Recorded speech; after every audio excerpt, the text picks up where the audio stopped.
क्योंकि पिछले क्लास में हमको याद है कि इस क्लासरूम में हमने आपको लाइट के संबंध में उनके कैरेक्टर और लाइट को बताया था, कैसे हम पहचान जानेंगे कि लाइट क्या है।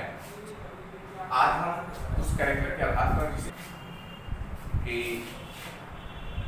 लाइट को अपने कैरेक्टर के आधार पर कहा था आप लोगों से कि light is a form of energy. जिसे डिफाइन डिफिनेशन अगर कहें पुनः हमने लाइट को डिफाइन करते हुए सोचे कि light what is the light, तो हमने उससे क्या कहा था? Light is a form of energy which occupy any which sensation of our eyes, then we see everything of the universe। अर्थात ये हमने ये सीख लिया है, ये जान लिया है कि लाइट एक प्रकार से जो है एक एबिलिटी है, अर्थात एक प्रकार से एनर्जी का रूप है जो हमें देखने में मदद करती है। जिसे हमने आपको कैरेक्टर ही कुछ बताया था, उस कैरेक्टर के आधार पर आपको हमने डिफाइन किया या समझाया था। अब आज उस कैरेक्टर में मुख्य पॉइंट जिसे हम कह सकते हैं क्लास 10 के लिए दो पॉइंट मुख्य होते हैं। उसमें से हम फर्स्ट पॉइंट दो पॉइंट क्या क्या, तो reflection of light and the reflection of light, यह दो पॉइंट मुख्य हाई स्कूल लेवल में 10वीं कक्षा में आते हैं। तो हम ये कहें कि क्लास 10 के लिए हम लोग जो है रिफ्लेक्शन ऑफ लाइट को पढ़ना चाहते हैं कि रिफ्लेक्शन ऑफ लाइट है क्या। रिफ्लेक्शन वर्ड यानी लाइट तो हम जानते हैं लाइट एक प्रकार का एनर्जी का रूप है, लेकिन रिफ्लेक्शन को हम दूसरे शब्दों में कहें कि रिटर्न अर्थात लौट कर आने वाला, उसको कहते हैं रिफ्लेक्ट होना, लौट आना। अर्थात किसको लौट आना, यानी किसी ऑब्जेक्ट की लाइट को लौट आना, और लौट आना एक तरह से कह सकते हैं रिफ्लेक्शन है। आप सोचो, हमने कहा what is the reflection of light. Reflection of light को हम लोग विभिन्न प्रकार से इसी, चूंकि हमने कहा कि आपको जो है हम जूनियर सेक्शनों में भी लाइट का रिफ्लेक्शन पढ़ते हैं, डिफिनेशन देते हैं। तो 10th में हम ये क्या सीख रहे हैं? रिफ्लेक्शन हमने क्या कहा था कि इस यूनिवर्स के इस नेचर की आप कोई भी ऑब्जेक्ट को यदि देखना चाहते हो तो without reflection we can not see the everything of any matter. किसी भी ऑब्जेक्ट को, किसी भी बॉडी को, किसी एनी यूनिवर्स की कोई भी चीज, छोटा से छोटा पार्टिकल जिसे हम देखने का प्रयास करते हैं, उसे देख सकते हैं तो वह किसके कारण, तो वह है सिर्फ रिफ्लेक्शन के यानी रिफ्लेक्शन के आधार पर, रिफ्लेक्शन ऑफ लाइट के आधार पर ही हम उसे देख सकते हैं। तो अतः इतनी बड़ी इंपॉर्टेंट पॉइंट कि इस पूरी दुनिया हमें दिखती है तो किसके कारण, द रिफ्लेक्शन ऑफ, ठीक है। और रिफ्लेक्शन अर्थात उसी का रिफ्लेक्शन होता है जो ओपेक ऑब्जेक्ट, जितने भी ओपेक ऑब्जेक्ट हों वो सारे ओपेक ऑब्जेक्ट रिफ्लेक्ट के आधार पर, रिफ्लेक्शन के आधार पर ही हमें पहचाने जाते हैं, देखे जाते हैं, समझते हैं कि यह रिफ्लेक्शन यानी हमें वस्तु में दिखाई देती है। तो आज हम ये समझना चाहते हैं कि व्हाट इज द रिफ्लेक्शन। तो हम कह सकते हैं यदि इस रिफ्लेक्शन को समझने से पूर्व पहले ये सोचे कि रिफ्लेक्शन ऑफ लाइट को समझने के लिए सबसे बढ़िया रिफ्लेक्शन का जो आधार लेते हैं वह होते हैं प्लेन मिरर लेते हैं। प्लेन मिरर की सहायता से हम रिफ्लेक्शन ऑफ लाइट को जानने का प्रयास करेंगे, लेकिन डिफिनेशन देना चाहता हूं कि व्हाट इज द रिफ्लेक्शन। तो आप कहते हैं when the light reach falls on the any smoothly surface or smoothly plane surface then return the light in that medium। अर्थात जब कोई लाइट रेज किसी प्लेन सरफेस पर फॉल्स होकर के पुनः उसी मीडियम में वापस लौट जाती है, रिटर्न हो जाती है, तो उसी को हम लोग कहते हैं रिफ्लेक्शन ऑफ लाइट। अब आप इसको सोचिए, जैसा कि मैंने कहा कि यदि आप इसे समझना है तो एक हम प्लेन मिरर ले लें। जैसा कि मैंने कहा कि अगर मान लीजिए कि प्लेन मिरर जैसा आप देख रहे हैं प्लेन मिरर। थे हाथ रखे तुम्हारे करिए, चलिए।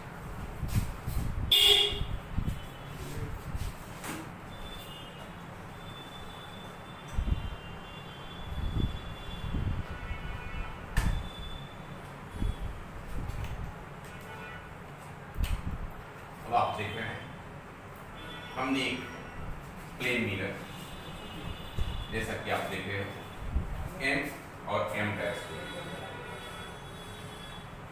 तो हमने क्या कहा कि when the light is falls at the any smoothly plane surface, then your light rays reflect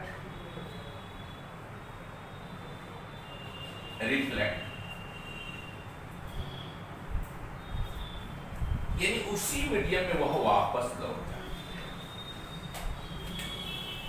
तो जो लाइट फॉल्स होती है उसको कहते हैं हम लोग इंसिडेंट रे।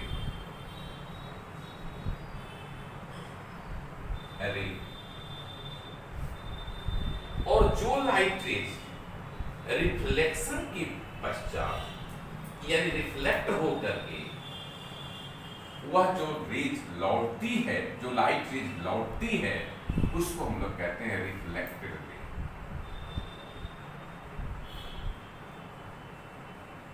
रे। अब आप सोचिए, यदि हम इस पॉइंट को यदि लें तो इस पॉइंट पे एम डैश जो सरफेस प्लेन सरफेस है उस पर यदि हमने लाइट रेज को डाला और वो जो रिफ्लेक्ट होकर के यह जा रही है, अर्थात अगर हम ये ले लें ए बी या ये कहें ए और ओ एंड ए डैश, तो ये क्या कर रहा है, ओ ए लाइट रेज रिटर्न गई, ओ ए डैश, तो ओ ए जो है वह आपका इंसिडेंट रे है, यानी यह लाइट रेज फॉल्स हो रही है इस प्लेन सरफेस पर, जबकि ओ ए डैश जो है वह रिटर्न हो रही है, अर्थात यह रिफ्लेक्टेड रे। इस प्लेन मिरर को देखते हुए यदि हम इस पर एक नॉर्मल लाइन अर्थात परपेंडिकुलर नॉर्मल लाइन खींचे तो पाएंगे कि इनमें जो है हमारा जो इस नॉर्मल लाइन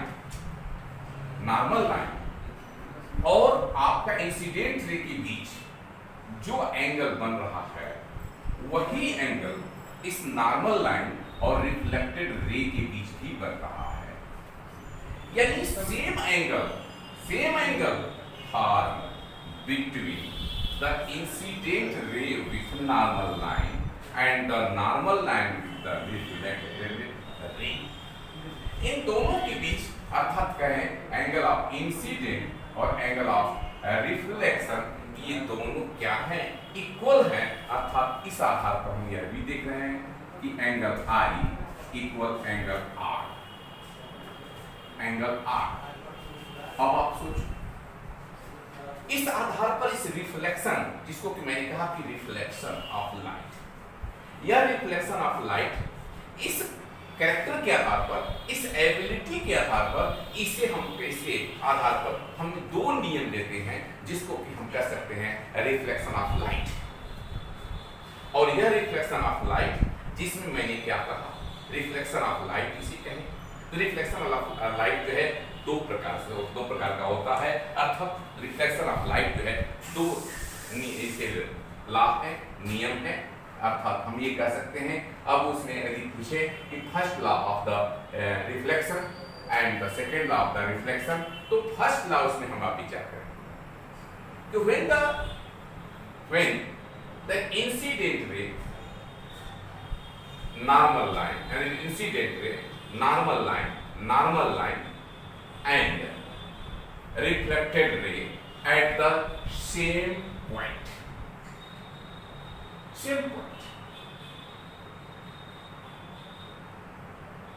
जबकि यदि हम दूसरे लॉ को ध्यान दें, यानी रूल्स को ध्यान दें, सेकेंड रूल ऑफ द कह सकते हैं as like reflection of light का, तो हम ये क्या कहेंगे इसके लिए कि angle of incident angle of incident जिसे हम कह रहे हैं आई, जिसे हम कह सकते हैं angle of incident, angle of incident,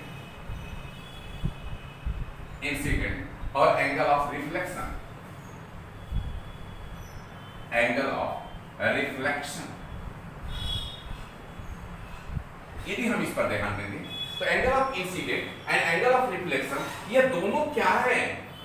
आप देख रहे हो कि एंगल ऑफ रिफ्लेक्शन यानी सेकंड लॉ कोई पूछता है क्या है, तो आप कह देना कि angle of incident and angle of reflection are always equal. तो इस प्रकार से हम इस लॉ यानी कि रिफ्लेक्शन ऑफ लाइट को हम समझ सकते हैं।